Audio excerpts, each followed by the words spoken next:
when I started really studying it and understanding it, I'm like, wow, the little, snippet that you read in the magazine or a newspaper is nothing compared to what this really is about.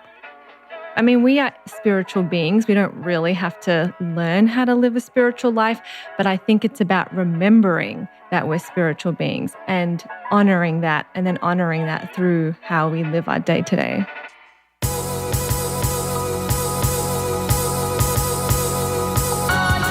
You're listening to the Almost 30 podcast, a lifestyle podcast hosted by Krista Williams and Lindsay Simsick. Tune in for a new episode every Tuesday to hear our honest conversations about topics like wellness, entrepreneurship, spirituality, and self-development with guests who are really smart, really inspirational, and really fucking funny. It's real, it's raw, and it's unfiltered. Inspired by our transition from our 20s to our 30s, we realized it's so much more than that. Our mission is to provide you with the tools, guidance, and motivation to help you navigate any transitions in your life and propel your personal growth. Thanks so much for tuning into the Almost 30 podcast. Here we go.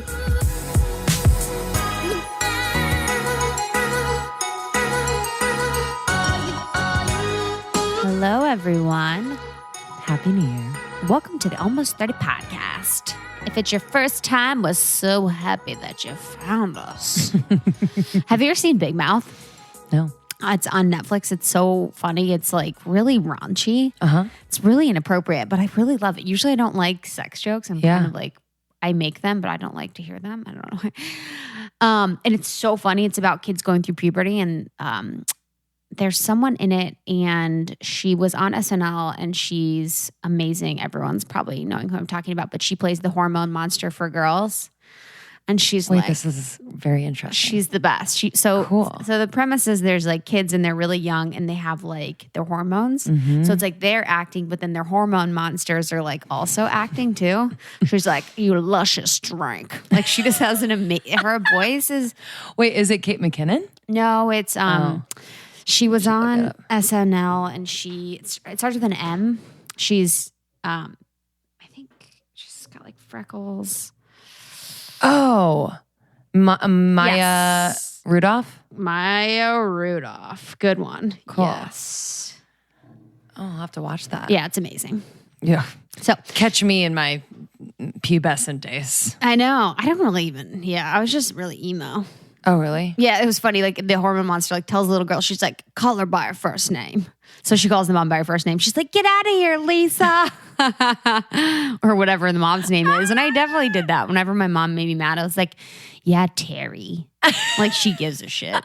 You know what I mean? Oh, God. Even though Justin said the other day, he's like, that's like the most disrespectful thing to call your parents by their first name. I'm like, what? I don't think I ever did that, but yeah, I had just some awkward, it was more just like things happening to my body, and I was like not really sure what the fuck to do. Mm-hmm.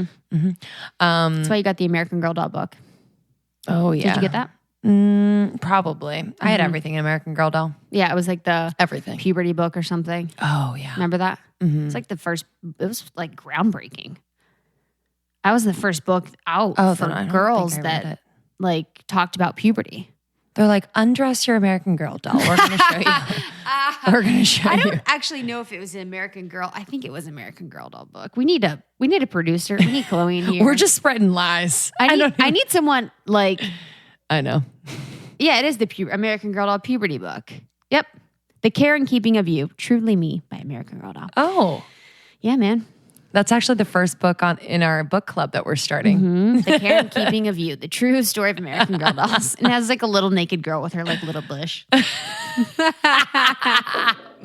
Okay, so as I was saying, if you're new to Almost 30 Podcast, we are two gals talking about everything in life to help you make any transition. So we started it transitioning from our 20s to our 30s, talking about health, wellness, spirituality, career, nutrition, relationships, and now it has grown to a badass community of individuals who connect on Facebook in our secret Almost 30 Facebook group, and then also on Instagram and at our amazing events too.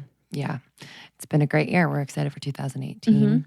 So today we are talking to Tanaaz Chubb, who is an author, astrologist. She has her book, The Power of Positive Energy.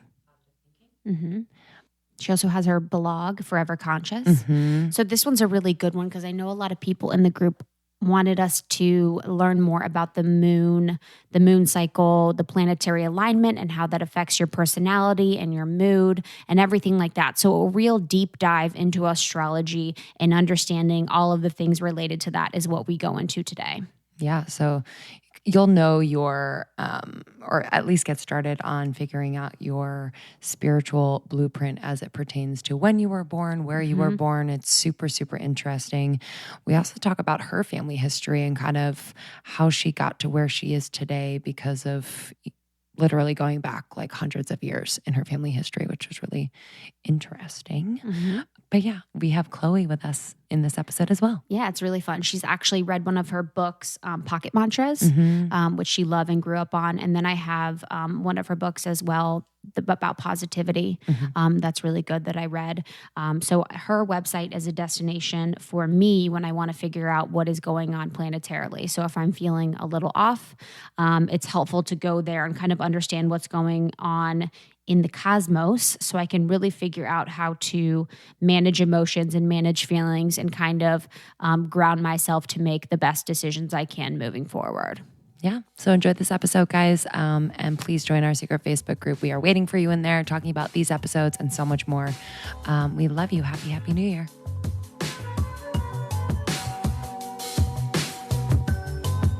This episode is brought to you by Good Festival, a wellness festival happening in LA on February 3rd, and it's going to be amazing. Good is a community of support, a space for babes, amazing people to connect, share, grow, and lean in. I'm so excited for this. I'm pumped. I love these smaller festivals. I think it's a great way to connect with people on a really authentic level. Some of our favorite past guests, favorite friends, and if you like the pod, LA you're gonna and like SPO, the are going to be here. So including Jordan Younger, Sophie Jaffe, Sahara Rose is going to be there, as well. There are other rad women just there to inspire you and get you closer to your authentic self, your most healthy, inspired self. So we're so excited to attend, and we hope that you can attend with us. There will be great food, swag bags, classes, speakers, all of that. So Goodfest, thegoodfest.com. Yep, thegoodfest.com. Get your tickets. February 3rd happening in LA. So we are so excited to see you there. This episode is also brought to you by Harper Wilde. Harper Wild. My favorite bra that I've ever worn in my whole life. I never want to buy new bras. I don't even know if I'm a C or a D. I just kind of guess. So when Harper Wilde approached us about sponsoring, I was pumped so I could figure out what size I am. Yeah. So I got my new bra and I literally wear it every day. The free at-home try-on is key because I don't want to walk into the freaking bra store and like stand there, have someone measure me, and then worry about getting like the glitter or the rhinestone or the velvet or the lace. So these bras are really simple. They come in different skin tones. They are soft as hell. So soft. It's like wearing a sports bra all the time, but it actually is why my boobs look nice. Literally like softer. It's crazy. Softer. Yeah. It's great. We love these bras so much. And Jane and Jenna are the founders of Harper Wilde and are just like two badass boss ladies. And we love them so much and are so inspired by them. So our listeners can try out Harper Wilde for 10% off if you go to harperwilde.com/almost30. So HARPERWILDE.com/almost30. 10% off. It's a free at-home try-on. You can pick out the bras that you want, strapless, with straps, different colors, all that stuff. 3 of them at-home try-on. So easy. You send back what you don't want. This company is also giving back and donating a portion of what you pay for the bra to Girls in Education. And they also watch closely as to where their bras are being made and who is making them. So they're going to the factories, making sure the conditions are safe. So we love them so much. Try out Harper Wilde and let us know what you think. Last but certainly not least, Krista and I are so excited to tell you about Thistle, our favorite meal delivery service. We are obsessed. It is plant-based mainly, but they do have animal protein options. The food is healthy, organic, vibrant. It's beautiful. and so thoughtful. For example, this is what just came to my door this morning. Curried cauliflower salad with curried beluga lentils. What? Crunchy Thai salad with garlic baked tofu, kabocha squash and broccoli agrodolce. What is that? Bowl with salt and pepper lentils. Agrodolce, what is that? Anyway, it looks amazing, whatever it is. But it's super easy. You build your subscription. You can receive it 3, 4, or 5 days a week. You choose plant or animal protein and an optimal combo of meals, snacks, juices. I just got it. I'm going to open my fridge right now. Whoa. I got the Thistle house-made almond milk with vanilla bean and spices, and that's my dessert. Love it. Close my fridge. Okay. So we are so excited. We are giving our listeners 30% off. So Thistle has been so lovely and generous. 30% off your order with the code ALMOST30, ALMOST 30. Okay. Krista and I have been saving money, feeling really healthy, full, satisfied. And it's just a great way to start your 2018. You know what I mean? Taking care of yourself. So our code ALMOST30, 30% off. All right, guys, enjoy this episode.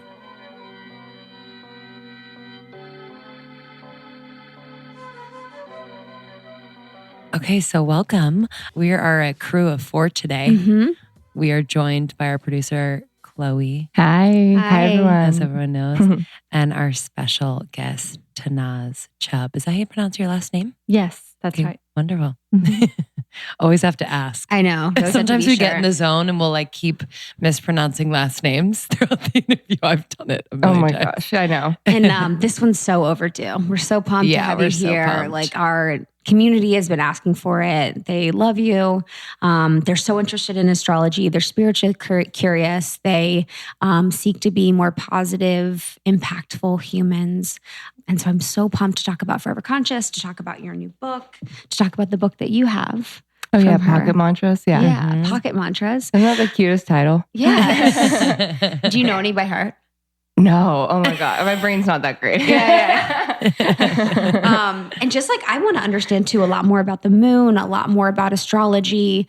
Sometimes also too, I seek to figure out how to explain it to people that, don't understand. Yeah.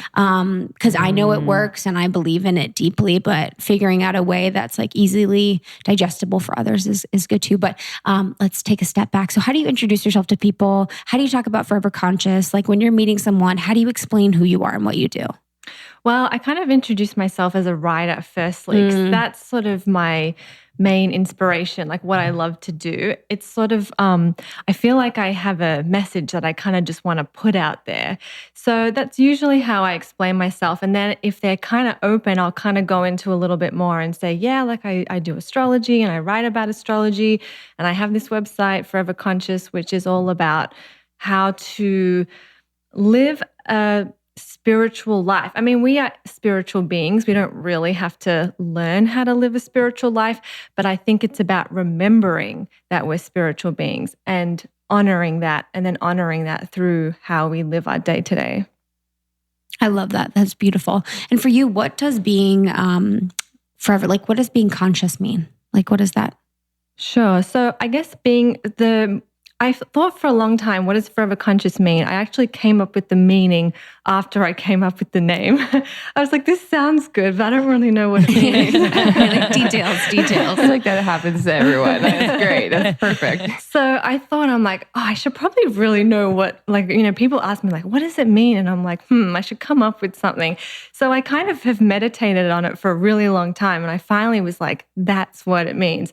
So it's just honoring the forever you, that part of you that goes on, that soul that lives on and keeps growing and keeps evolving. It's bigger than just this life. It's that conscious piece of you, I suppose, that's eternal. What brought you to this place? How did you grow up? How did it influence maybe how you discovered meditation, astrology? Kind of take us through. Mm-hmm.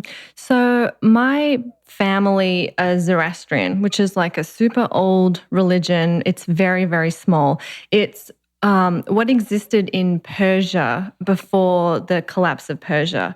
So it's a very spiritual religion. It's very aligned with nature. You worship nature and the elements.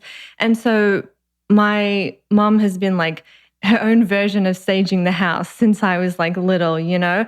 So it's I kind of grew up with this as my backbone.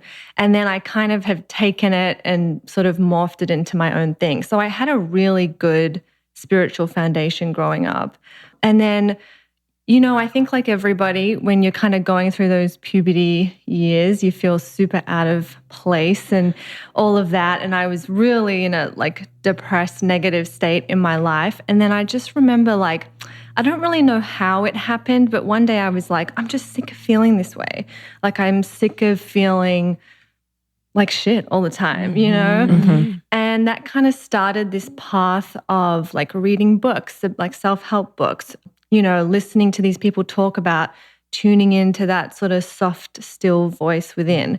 And that just kind of, that door kept opening and opening and opening. And it kind of changed my life, you know? And it helped me to sort of get out of that funk, which I think we can all relate to at, you know, that puberty age. I mean, it's like not a fun time for anyone. Or like right now. Yeah. Yeah. Well, you know, it's funny that your podcast is called Almost 30 because that is another really challenging time. I don't know if you probably already know the Saturn We return. want to talk about it. Yeah. Oh, we will. Oh, yeah. Beat us to it. Yeah. So, you know, there are just these periods in our lives where we can all, well, we can relate to it at any time. But that was sort of my journey in getting out of that funk. That was my motivation. And then I kind of found this path and it felt good. It felt right.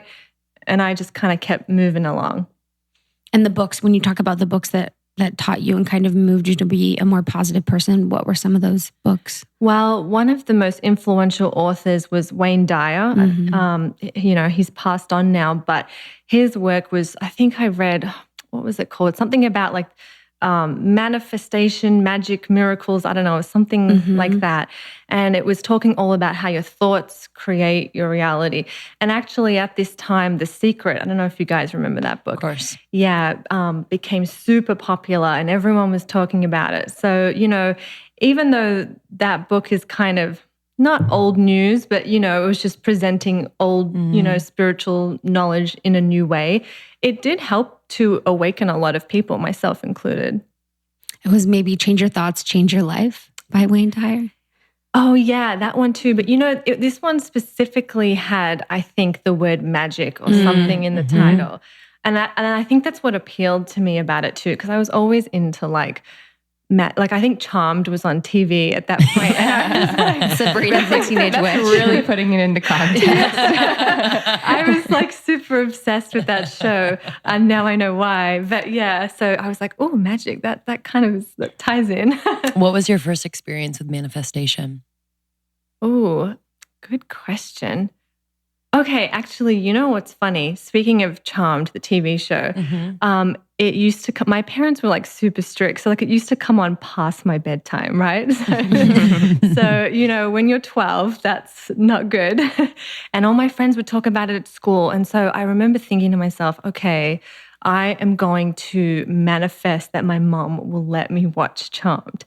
This is so embarrassing. God, I love this. I love how you have an answer to this question. I'm manifesting limited to inflatable furniture for my room. Well, do you know what's funny? It worked. So I came to my mom and I had this whole like thing planned out of what I was going to say. And she was like, okay.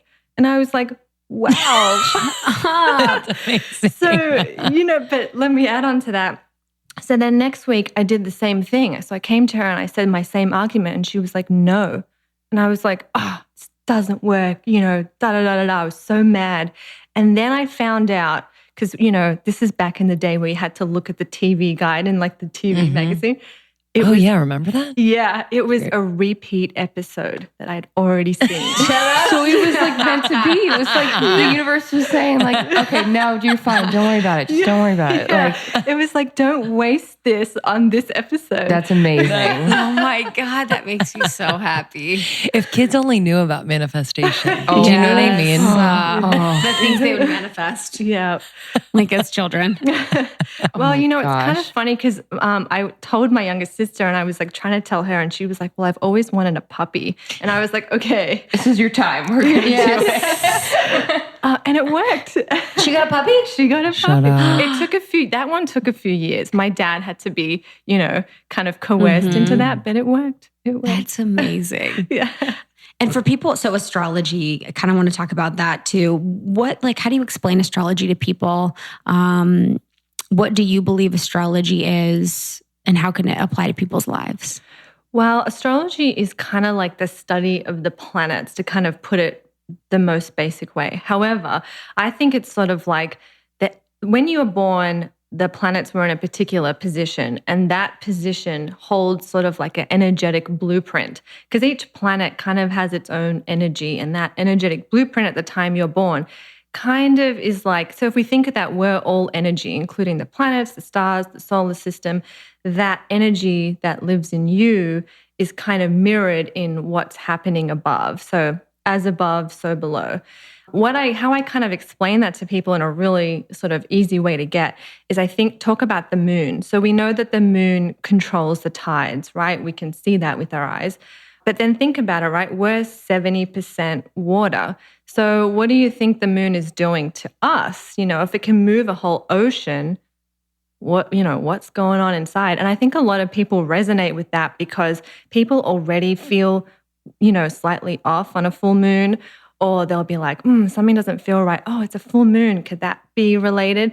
So I always like to use the moon because I feel like that's the most relatable one. I've read so many astrology books and I've never heard it said like that. And that, I feel like if I said that to all my friends who are super skeptical about astrology, they would probably understand maybe 5% more, but that's better than nothing, you know? That's amazing. Yeah, that's beautiful. With astrology, what's a good place where people can look? Because I feel like sometimes I have apps or I have things that I look at and it's pretty generic, it may not apply. So how can people find information on astrology that's applicable to them that will help them? Yeah. Well, besides Forever Conscious. Yes, foreverconscious.com. Yeah. That was a layup, girl. I really, how I kind of first got into astrology was reading astrologyzone.com. I don't know if you guys are familiar with Susan Miller. Yeah, she's really great because I think she makes it so easy and applicable. And she writes a huge... She's great, but she's always late every month. Yeah. She's always late. It's 4 days late. And she's like, sorry guys, I was sick. And then she's like, but I've got a new website. You're like, Susan, it's okay. Yeah. There's hashtags Susan Miller's late on Twitter. No. It's crazy. People go crazy. It's a lot though. She writes those full monthly things for every sign. I could not do that. That's a lot of energy, But her forecasts are a really good way, I think, to get started with it, because she'll kind of really introduce you to some of the core parts of what's going on in the month and kind of some of the core things of astrology, like Mercury Retrograde and all those kind of more common things that we hear about. What do you think about horoscopes in magazines and newspapers and all of that? I know that there's always I've studied astrology for I've read about it for 3 years now intensely, and I know that there's always more to it, because of depending on charts and all of that. But what do you think about, because I feel like a lot of our listeners do read those and take those in seriously. I'm not a huge fan of them. I kind of feel look, I think there are some really great writers out there who can, think about maybe the energy going on for this sign and put it in a really eloquent, detailed way. They do exist. But majority of them, I read them and I'm like, I don't know. Maybe that's just me. I'm not a huge fan of them. Yeah. And I think also, for the longest time, that's what I thought astrology was. I didn't think that there was anything more to it than just, reading your horoscope in the paper. And it never really appealed to me because I'm like, oh, well, this can apply to anyone, But then when I started really studying it and understanding it, I'm like, wow, the little, snippet that you read in the magazine or a newspaper is nothing compared to what this really is about. So explain to us what the next level of astrology would be for someone who's just reading horoscopes. How could they deepen their understanding of it and how could they incorporate it into their everyday life in a way that would, I don't know. kind of deepen their sense of self, I guess? Yeah, the first step would be to draw up a natal chart, which you can do online for free. You need to know your time of birth. If you don't have your time of birth, you're not going to get the most accurate, but you can put midday. That's typically what astrologers do if you don't know your time of birth. And so, draw up a natal chart and then start looking what signs the planets are in. So like, okay, when I was born, my Saturn was in Capricorn. So start looking at that and then start looking at what number they fall in. So an astrology chart looks like a wheel and it's kind of cut into 12 pieces of pie. And each planet will fall in a different number, 1 through to 12. And those numbers are significant. So let's just say, okay, my Saturn's in Capricorn and it's in number 5. We call these numbers houses. So it's in the 5th house. And then start looking at that and the meaning of that. And you can just find like a explanation online, and it'll probably resonate with you more than that, weekly horoscope in the paper. Yeah, that's beautiful. A natal chart. I know. Yeah. And so what does it mean when Saturn or Mercury is in retrograde? Like, I feel like I'm like, oh, it's in retrograde when people tell me that. And then I'm like, yeah, this sucks because of that. Like, what does that actually mean? Yeah, everyone likes to blame Mercury retrograde for all the problems in their lives. So Mercury retrograde. So from a viewpoint, us looking at Mercury from Earth, it looks like it's moving backwards, even though it's not. So in traditional astrology, Mercury is the messenger of the gods, and Mercury always had to be near the sun's side, because Mercury is the closest planet to the sun. But when it would go retrograde, so appear to go in this backward motion, it would disappear from the horizon. So the ancients would say, oh, Mercury has slipped into the underworld. It's on this backward path. It's in the dark. It's no longer next to the sun. It's in the shadow. And so, symbolically, Mercury is kind of digging through those deeper shadow parts of ourselves so it can deliver messages, right? Messages of the gods. So when it's in its regular orbit, it's delivering messages in the seen world. But when it goes retrograde, it's delivering messages from the unseen world. At least that's how I've come to understand it. So when Mercury goes retrograde and things are going haywire, there's something Mercury's trying to show you. It's like, pay attention. It just doesn't make much sense to us because it's not out in the light yet. So usually when Mercury goes direct, it'll be out in the light, and then you can feel more confident to move forward with stuff. What are things that people could do during Mercury retrograde that would help them see those things or feel those things? And I think it's always just like things they shouldn't chaotic do. Mind. Yeah, things they shouldn't do. Yeah. Well, so Mercury retrograde is a really good time to go back to things that you were once looking at. It's usually not a good time to start new projects. Think about it. The messenger of the god is in the underworld. So you're not getting the messages that you need to help you move forward. However, if there's something from your past that you want to go back to, so actually Mercury retrograde is a really good time to, if there's an old romance from the past, it's the perfect time to kind of explore that. Or, maybe if you're doing some sort of client-related business, it's a really good time to reach out to old clients that you once worked with. So these are ways that you can use Mercury. Cool. But yeah, it's really sometimes it's not the best time to start anything new, typically. And they also say it's not a good time to buy electronics because Mercury rules over moving parts and cars and things like that. So I always feel like you kind of have to go with your intuition first before astrology, but if a great opportunity comes along, go for it. But these are all things that if they don't feel right and it's Mercury retrograde, you definitely want to pay attention to that. Has anything ever happened to you like during retrograde that you're like, oh my gosh, like this is so like because of it? Like any interesting moment? Like I know I've had some, but like. Well, so when I first moved to LA, I signed a lease on Mercury retrograde, and I thought, no, I'll be fine. And weirdly enough, the person who had the bedroom before me had nailed their bed to the wall and made it like on these high stilts. And he was like, oh, do you... hot. Yeah, it's so weird. So bizarre. And he's like, oh, see, this is nailed to the wall. Do you want me to keep... Do you want to use it? And I was like, no, like you can get rid of it. Please. So, of course, move-in day comes and that bed is still in the room. Yeah, no, he had not bothered to take it apart. So I contacted the landlord, and the landlord is like, oh, sorry, not my problem. And I was like, oh my God. And so luckily, one of the girls that I was living with, her boyfriend was super handy. So we took it apart and like did it all. He was really, really great. But then we had another roommate that lived with us who was a guy, and he was a real creeper. So me and the other girl had to like leave in the night. Yeah. Oh my gosh, you snuck out? Yeah, we were just so scared that we just had to Wait, like. that's crazy. What did you do? Well, I think he didn't do this to me, but to my roommate, he would look into her room while she was sleeping. Oh my You're God. lying. No. And then that's she the would worst. see him. She would see him, and she'd be like, "Oh, what are you doing?" And he was like, "Oh, I was just checking on you." And then he'd like, Oh my gosh. Like in the middle of the God. night? in the middle. Oh, come on.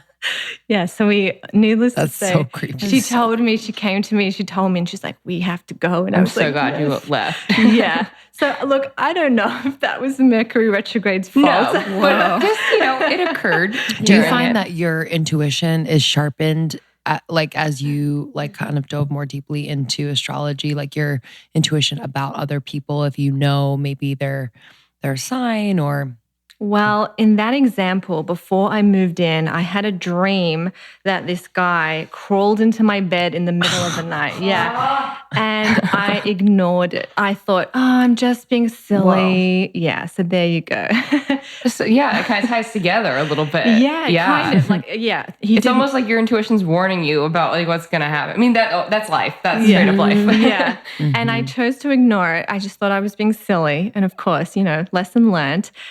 So yes, I do. And I think the trick is for everyone out there is you have to learn to listen.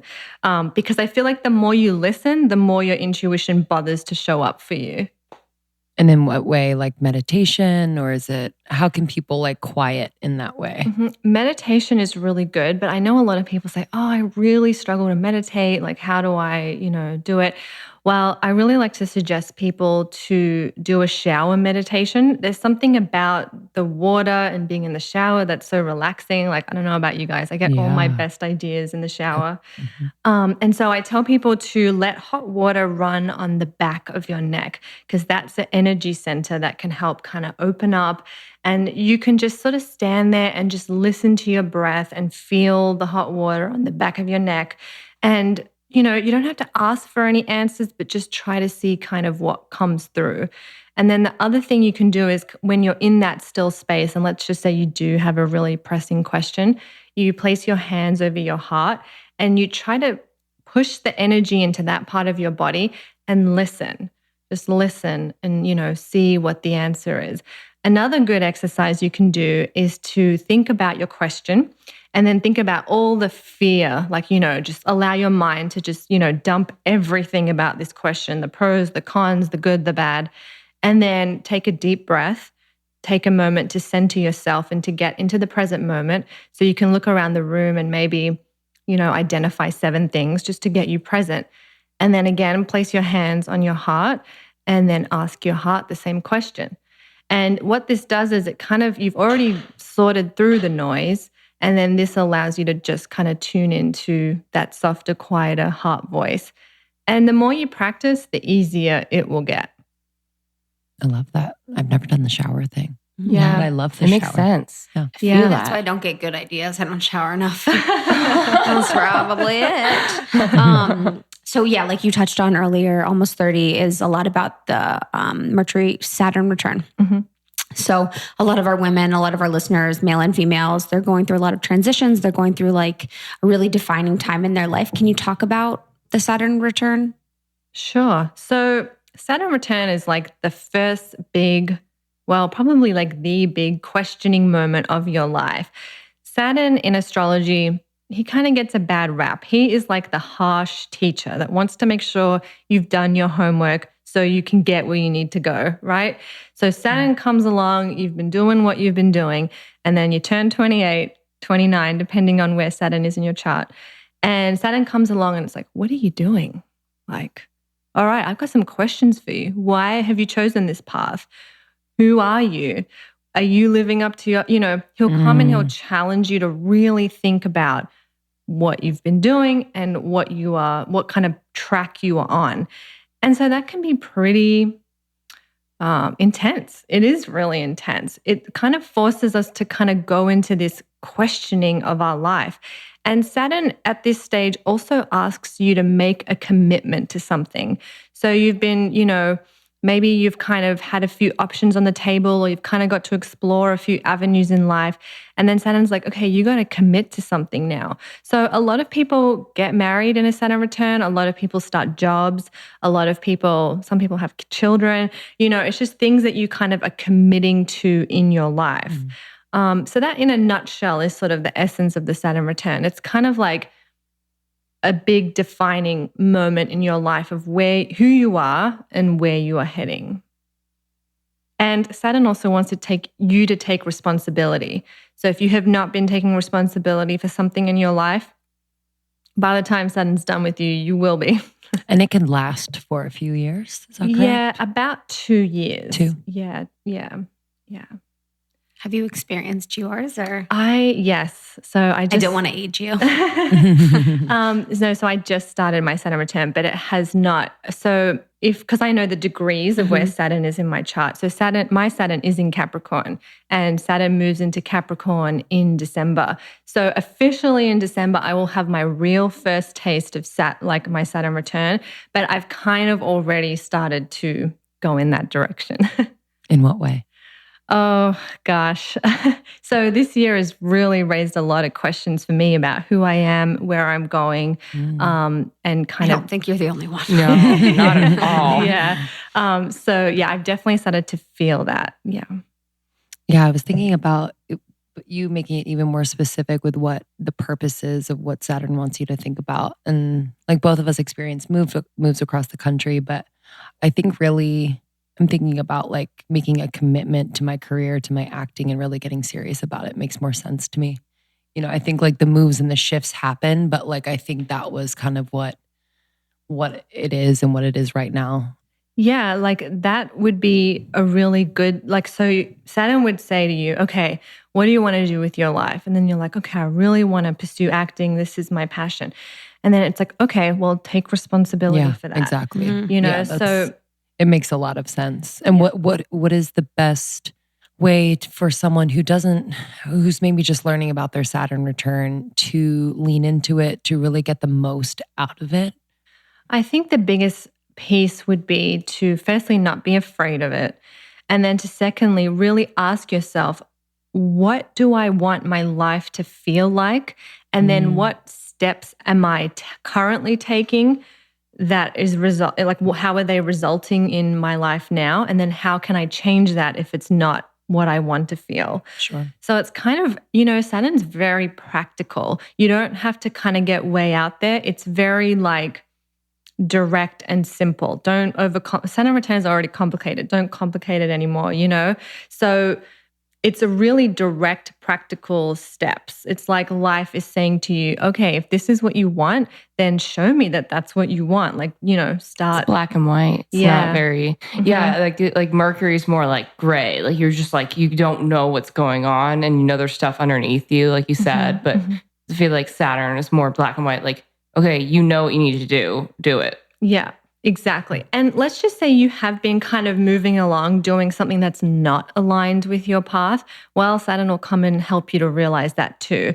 So if you're thinking, but I have been taking all these steps and I'm still not getting anywhere and I just feel like I'm coming up against a wall, well, maybe it's time to kind of check in and go, is this really what I want? Is this really aligned with who I am? And these are big questions that you probably are not going to be able to answer for yourself.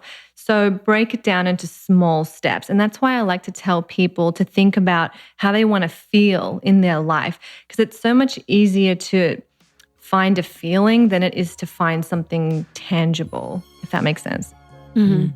That's beautiful.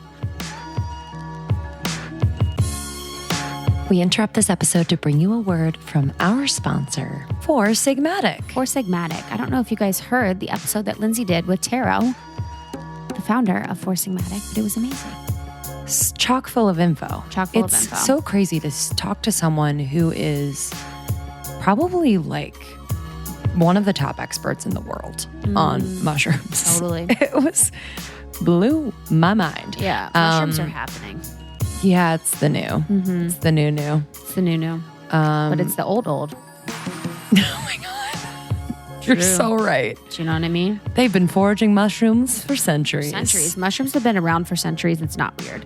So we are lovers of Four Sigmatic. And one thing that I've been using from them lately is their Beauty Superfood blend. So I put some of this. It has 5 anti-aging superfoods inside my smoothie or in a tea. If I have like a warming almond milk or cashew milk tea at the end of the day, I'll put the superfood blend in there. And I love it because it's all natural. It has beauty herbs and berries and mushrooms and all of those amazing things that my body loves and that my skin really responds to in a natural form. So at Four Sigmatic, they are using the top 4 functional mushrooms, reishi, chaga, cordyceps, and lion's mane.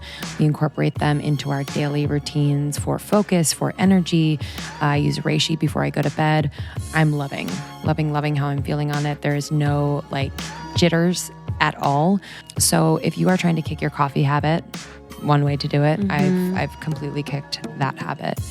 And I'm actually giving Four Sigmatic as gifts this year. I just ordered it. Love that. Because I just want people to know. It's hard to convince people to drink mushrooms. It's real hard. So I'm just going to put it in their stocking. Yeah. No choice. So you can go to foursigmatic.com, foursigmatic.com/almost30, and you will get 15% off at checkout. So I would just buy in bulk and get that discount now. I mean, it definitely lasts a while, but I'm always like, giving it to friends to try, and then my supply kind of runs when I'm being generous. So foursigmatic.com/almost30. Give it a try. Let us know what you think. We love them over there at Four Sigmatic. They are fun guys. Get it? Okay.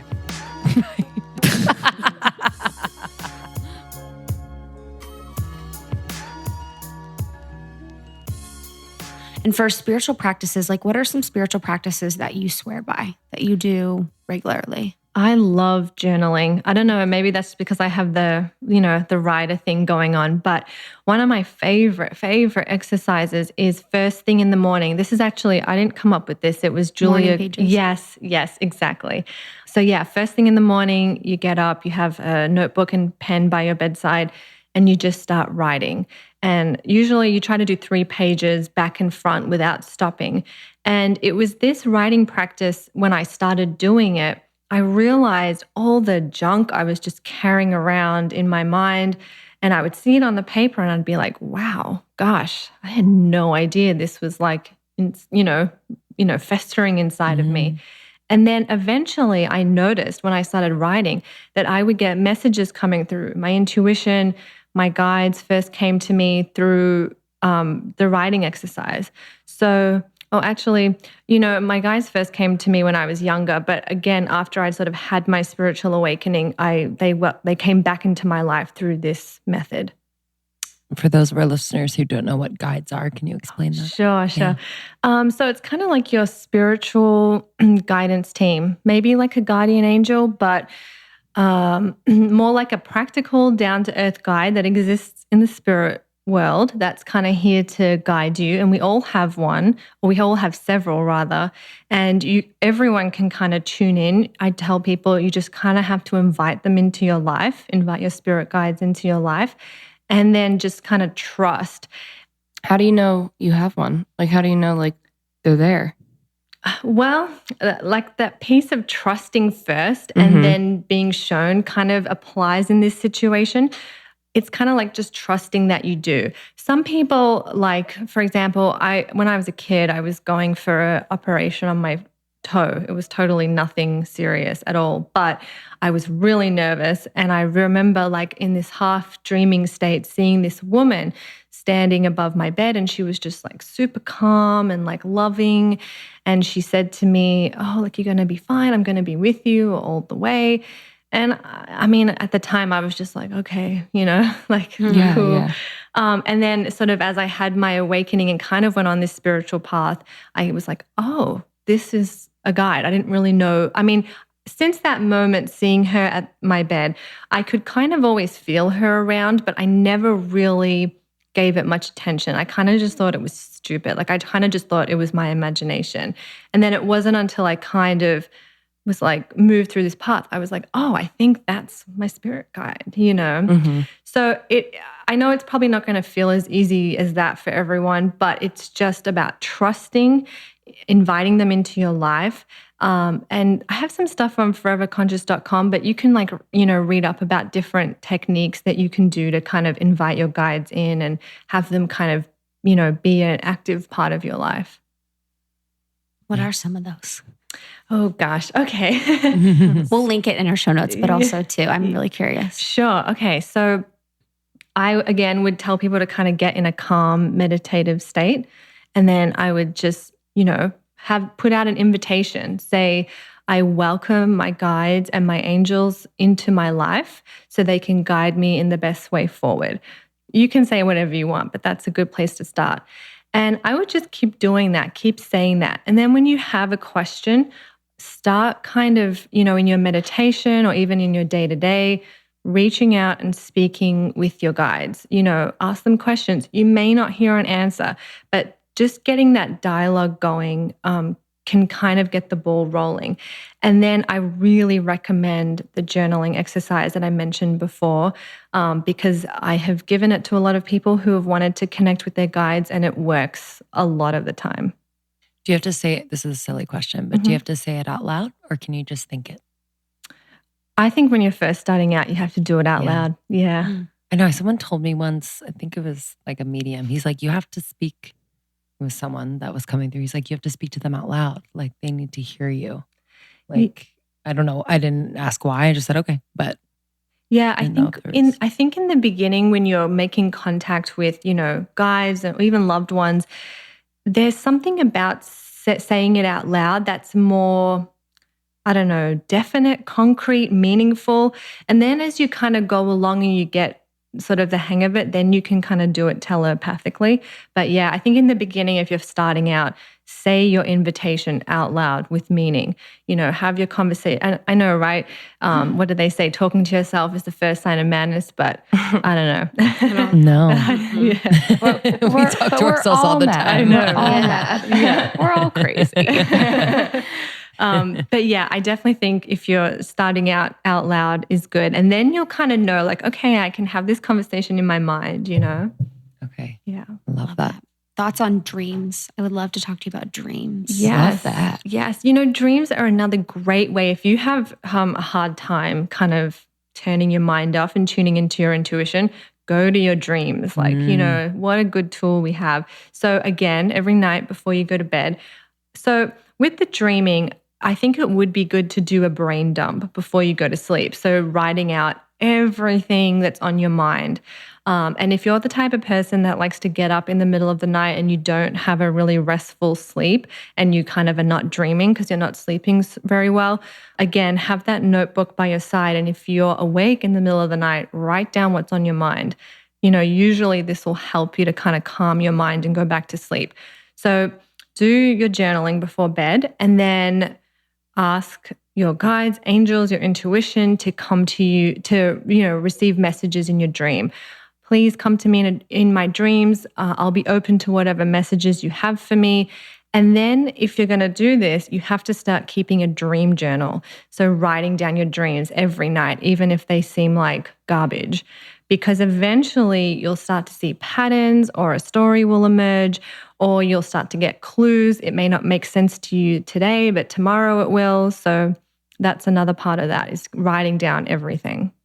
I think the thing with dreams is like patterns. I've totally noticed that in my dreams. It's not like when people look in books and they're like, okay, well, this in your dream means this. Like, to me, I feel like it's more of like what's happening. Is that a real thing in your life? Like, has it happened more than once? Like, what is your mind trying to tell you? Right. And I think those dream books are good if you're kind of stuck because it can kind of evoke like, okay, maybe this is what it means. But yeah, exactly like you said, everybody's different, which means that everyone's symbols the symbols in your dream are going to mean something totally different to the symbols in, someone else's dream. Yeah, I had a medium tell me once that dreams only mean something when they're like reoccurring. So if it's like the same message coming through, repeatedly, then it means something. But a lot of times if it's like, something silly that happened just once, it may not mean something. Yeah, that's a good point. So dreams can just kind of sometimes be a jumble of our subconscious. However, I do feel that there could be meaning in that depending on what you're looking for. Yeah, sure, maybe 9 times out of 10 it's nothing, but if you really want to connect with your intuition and you're using your dreams to do that, you kind of have to get familiar with everything and learn when it's a message and when it's just jumble. And that only comes through practice. Is there anything in astrology, and it might be off base, but that is explaining what's going on right now in like the world? Yeah. Yeah, astrology is really, really good for end that. of days. Yeah, astrology is really, really good for that, actually. So it's kind of hard. I know people predict things using astrology, but I find that a little tricky because to me, when I look at it, astrology only shows energy, and then it's up to the person or the, society to take that energy and work with it. So it can show us the energy that's around us and what we kind of need to learn or experience or grow from this. But what we end up doing with it really depends on the free will of the people, I suppose. But yeah, so this year there was a lot of change energy, a lot of abrupt and abrasive energy. We had just recently Jupiter moving signs, which is Jupiter's a big planet. So think about that. When a big planet moves into a whole new zodiac sign, that's going to cause ripples, And we also have Saturn, which is another big planet moving into Capricorn, like I mentioned earlier, which is another big, shift and change that we'll all feel on some level. So I guess to kind of keep it simple, I don't want to necessarily get into politics, but a lot of the stuff that we're hearing now and seeing now, a lot of it in astrology comes back to the need to kind of get all the muck to the surface so we can create new, so we can move into a new world. It's kind of like we need all this darkness to come to the light so we can do something about it. Makes sense. Yeah, that was beautiful. That was beautiful. I'd love to talk about your book, The Power of Positive Energy, which I'm so excited to read. But even just reading, so this is just in the introduction. I just want to read a sentence about it and then just ask you a question. Positive energy is so much more than feeling happy and cheerful all the time. Positive energy is so much more than just putting a smile on your face and pretending that you don't have deeper thoughts or feelings. So how do you, sometimes when I'm not happy, I'm like, fake it till you make it. You know what I mean? By acting as if I will be. How do you do that? How do you actually become positive? Or is it okay to sit in periods of unhappiness or not being happy? I know it's not black or white. You're not a positive or negative person, but how do you do that?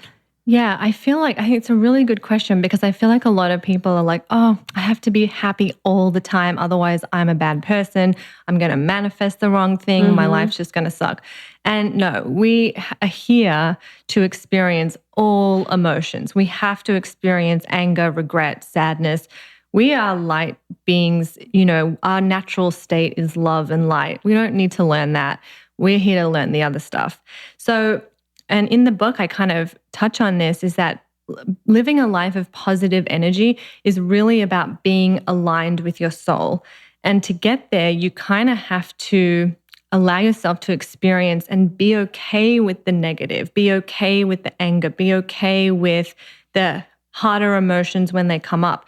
The difference is you don't want to wallow in them. That's when it will start to create, stuff in your physical reality.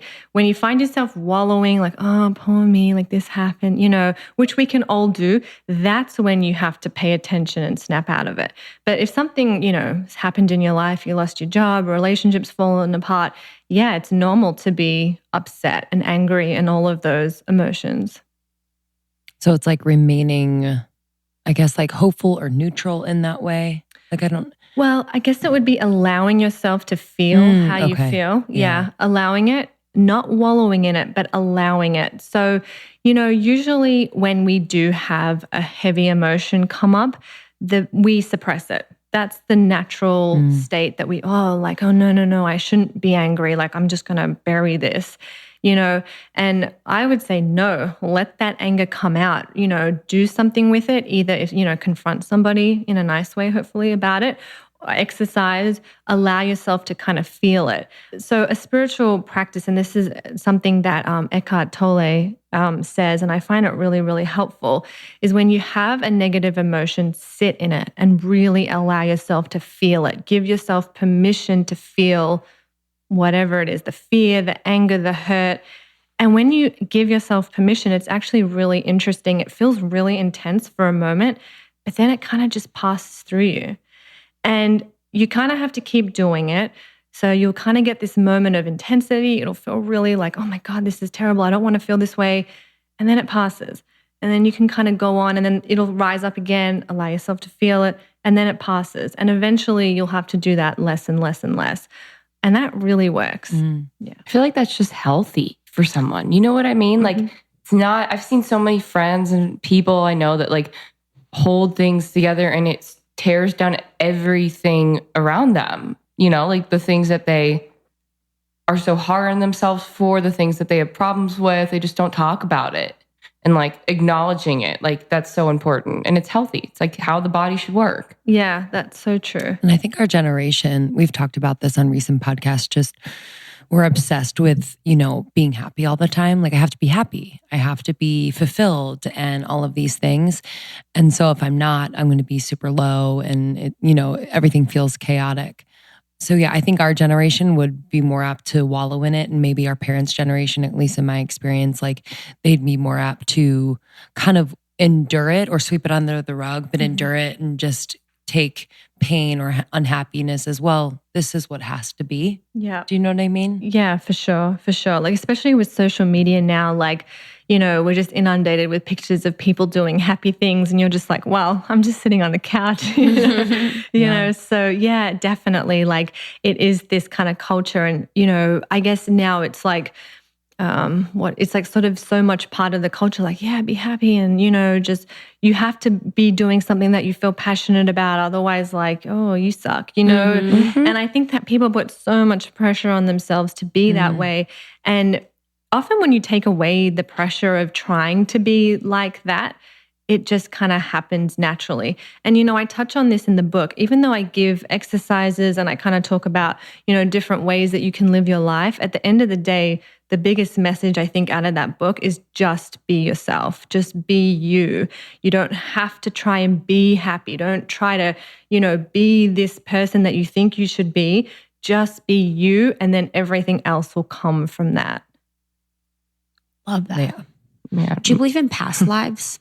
Do you do any past life work? I definitely believe in past lives. Sometimes past life stuff, you can see it in somebody's astrology chart, kind of what lessons they've come to learn, where they spent a lot of their time in past lives. So like, for example, this person in a past life was really focused on helping other people. And now in this life, they're here to learn how to be independent. So yes, you can see that in someone's chart. My mom has that. She's got like so much Pisces in her chart. She's a Sagittarius. And like when she was like in her 40s and I don't know if was that Saturn for her? I guess that could be. I don't know isn't there 58. I guess the next return would be like 57, 58. Yeah. Right. So yeah, she's Is that like when menopause? Yeah, like, well, I mean, she for was. some people, obviously, sorry, Mom, I'm talking about this, but but it's important because I think she's I don't know, but in her chart, it was just so many lessons. Like every single thing in her natal chart was just like conflict after conflict after conflict, and I'm like, and then she went to a medium. And like I've been doing the same medium and I didn't talk to anyone from the other side because I think I was young or I just don't think I have a past life or many. But there was people lined. She said the medium said there were people lined up, on the other side of the door wanting to talk to her. Wow. Yeah, it was so fascinating. And it makes sense now. And she got we confidence. need one more hour. That's $100. Yeah. There's more people at the door. Yeah, exactly. She's like, but it actually helped her a lot. Oh, that's It gave her a lot of clarity and confidence to know that there were people looking out for her and like on her side, but on the other side. So it was, it all kind of tied together. So it was really cool. Yeah. You can definitely like, especially if someone has a lot of like one sign or one, like you said, your mom had a lot of Pisces in her chart, usually that can indicate really strongly what someone has come to learn. Mm-hmm.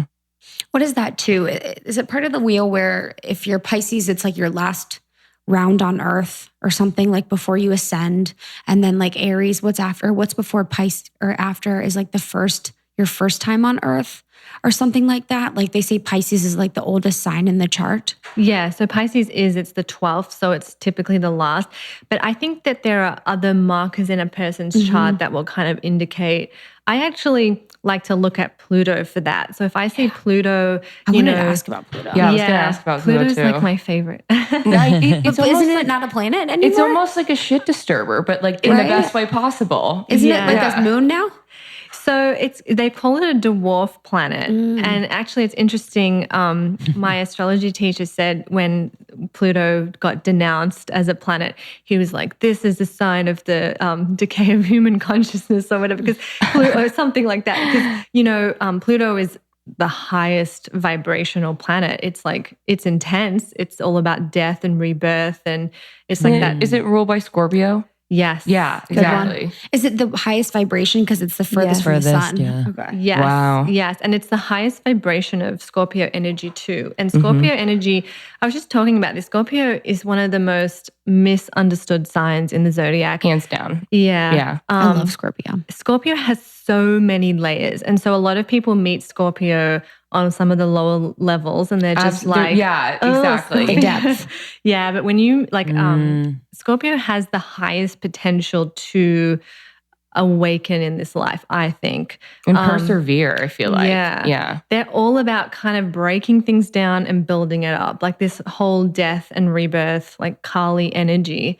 So Pluto is kind of like, for me personally, when I do astrology, if Pluto comes up in the 12th house, to me, that usually is a sign that this person is on the last cycle of a really big life lesson.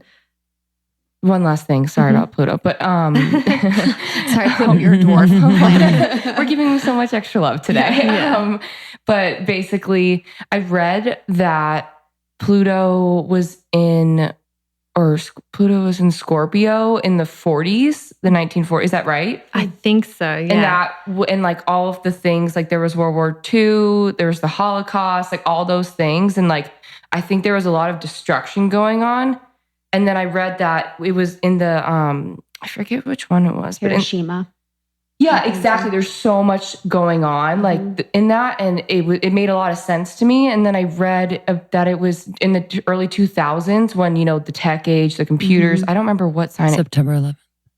Exactly. But what I'm saying is that like it developed into a rebirth. Oh, I see what you're saying. It like all of that chaos and all of that, you can see it in the like center. Like, what do you think about that? Yeah. So, because Pluto's in Capricorn and Capricorn typically rules over like the banking system and money and power. And so when the financial crash happened, a lot of astrologers, were able to map up perfectly Pluto, doing its thing, So that's been a huge part. So Pluto takes about 10, 11, 12, sometimes more years to go through a sign. It's the slowest moving planet. So that's been the theme for us and will be until 2012, I think, when it moves into Aquarius. 2021? Oh, yeah, 2021. Yeah. I'm Was sorry, that the end of the Mayan chart too? Yeah. I was like, I'm in the past. I was like, nice. It's a 2011. 21. Thanks. And so that's kind of been the theme with Pluto in Capricorn. Power struggles, the banking system, the global financial crisis, all of that, very Pluto in Capricorn. Nice. Can you talk to us about how, and I don't know much about this, but how signs are compatible? I think that's kind of how people kind of get into astrology sometimes, is looking up like, oh, am I compatible with so-and-so? What is their sign? Yeah.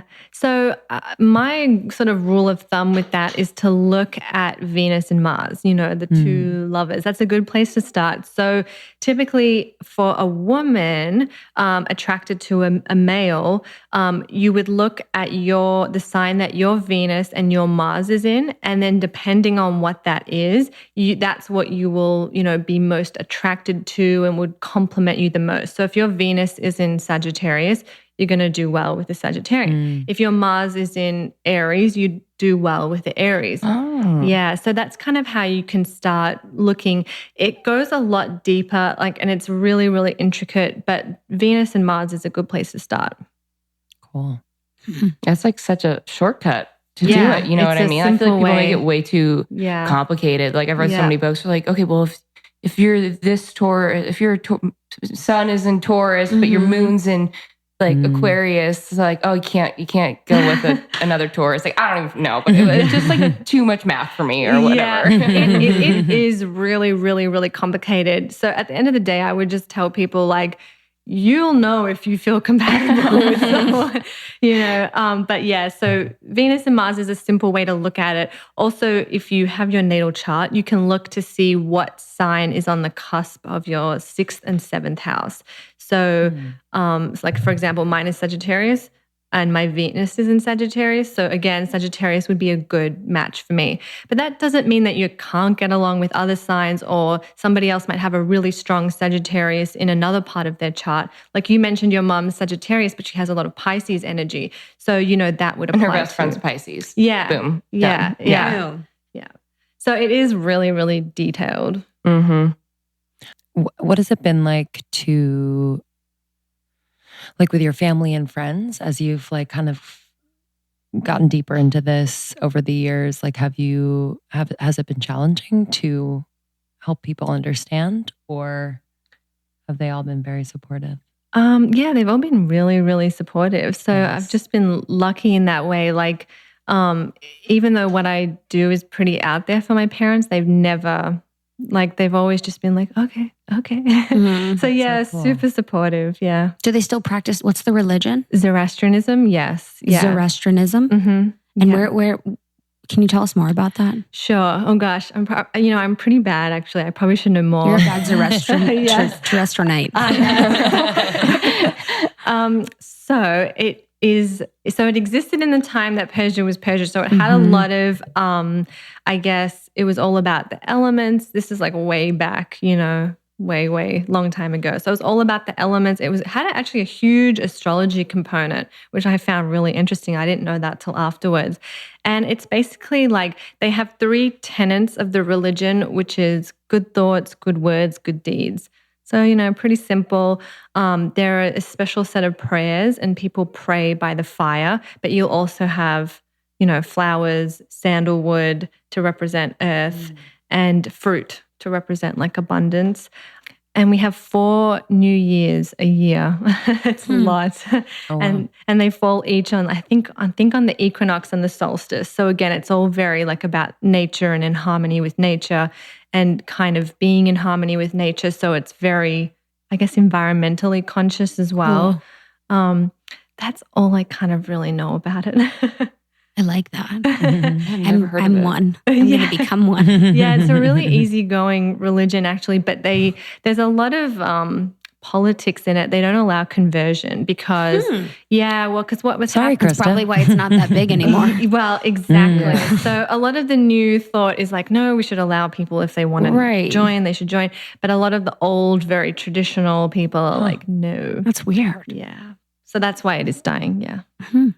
Other religions are like knocking on people's doors. They're like, doors. More money, please. They're like, please join. You guys are like, no, we're good. We're good. We're by the fire with the fruit. We're good. Exactly. I think that probably comes from because when Persia collapsed and I think the Islam religion moved in, like, so my family were ancestors rather, were refugees because it was like you convert or we'll kill you. So my family fled to India. So the largest population of Zoroastrians is in India. And so maybe I wonder if that's where it came from. I don't know if that's rooted in fact, but I feel like because you would die if you weren't practicing that religion. Maybe it was too dangerous to convert people at that time. That's my theory anyway. Wow. Cool. Yeah. That's amazing. Yeah. Last question. So for people that want to like make spirituality more of a priority, and like what are some ways they can do that? And then what are some signs that they're on the right path? Ooh, good question. I would say you have to develop a spiritual practice. So if you kind of want to get in tune with that more spiritual part of yourself and feel more aligned and more purposeful, it is kind of a discipline. And I know that's not very exciting or magical to say that, but there is a process of being disciplined with it. So I tell people, like, just start with 10 minutes a day doing some sort of practice, whether it's journaling. I tell people, try to think of 3 things: one thing for your body, one thing for your mind, and then one thing for your soul. So start with like some movement, you can do some sun salutations, dance around to a song, just get your body moving. Then do something for your mental body. So journaling, maybe reciting an affirmation, and then do something for your spiritual body. So some deep breathing, some meditation, maybe even just holding your hand over each chakra and sending, your energy centers and sending loving light to them. Just something on to kind of for those 3 levels. I actually have an article about it on Forever Conscious. So if you're like, oh, I want more information, you can go there and find it. So yeah, I tell people to, 3 things: one for the body, one for the mind, one for the soul, 15 minutes, 10 minutes a day. Just start with that. And how do you know if you're on the right path? Well, firstly, you'll feel better about yourself. And then secondly, synchronicity. You will start thinking about something and then you'll see it, or you'll start noticing number patterns, or you'll start just kind of, seeing doors open for you. I think synchronicity is a really good sign that you're on the right track. Love the number thing. Do you have numbers? Do you have a number? I don't have a number. I don't. Well, I've tried, and I've like been like, okay, 54. Yes, this is the one. If I see, I just chose it randomly. Never saw it. I just knew that I knew that I wasn't like, you're right. Like you kind of feel like once you're on a roll, like everything just starts coming for you, and I feel like so it's not. So obviously I wasn't on a roll. I'm not on a roll. I've been seeing 3s a lot. Oh, that's lately. Good. Yeah. Like 333 or just things on 3s. I don't know. That means you're on the right track. Yeah. Yeah. Does it? I mean, I don't, as long as I feel like you see the pattern, Yeah, absolutely. Yeah. Well, this was amazing. We'll link everything in the show notes. Your book is already out? Or Yes. Is it coming? Okay, It's already out. Okay, We'll link it in the wonderful. show notes too. And people can find it everywhere? On Amazon, Barnes Great. & Noble. Yeah, It's most beautiful. books- It's so beautiful. The Power of Positive Energy. And I was just leafing through it during our conversation. I cannot wait to read it. And you have like 4 other books. Yeah, as best-selling well. author. Here we go. So Pocket mantras. So the mantra book that I wrote is Messages for the Soul, but I also have pocket mantras, but that one's not coming out till March of next year. But I had the other book that you're referring to was Messages for the Soul, which is also a mantra book. This is a new that book. was it. Yeah. And then I have an ebook, which is Becoming Forever Conscious. So yeah, they're my books. I love You that. should make an app, I have thought about a that. mantra app. Can you do that for us? Yeah, for a daily mantra. Oh, I like that. You could open it up like Forever Conscious Daily Mantra. I would love that. That's Okay, amazing. cool. Noted. So I'll be ready and get a portion of your. I'm invested 5%. Her boyfriend can do He can make the iOS app for you. development. Yeah, he can do iOS. really? Yeah. So you're good. They're involved already. We're good. Well, thank you so much Thank for being you. here. Yeah, this was amazing. I know our listeners are going to be so excited. They're just so curious, which is so nice and refreshing. And they're open to this. They're so open to this. Yeah. Well, thank you so much for having me. Thank you. Love it. You're welcome. All right, guys, thanks so much for listening. Have a beautiful week. We'll talk to you soon. Bye. Bye.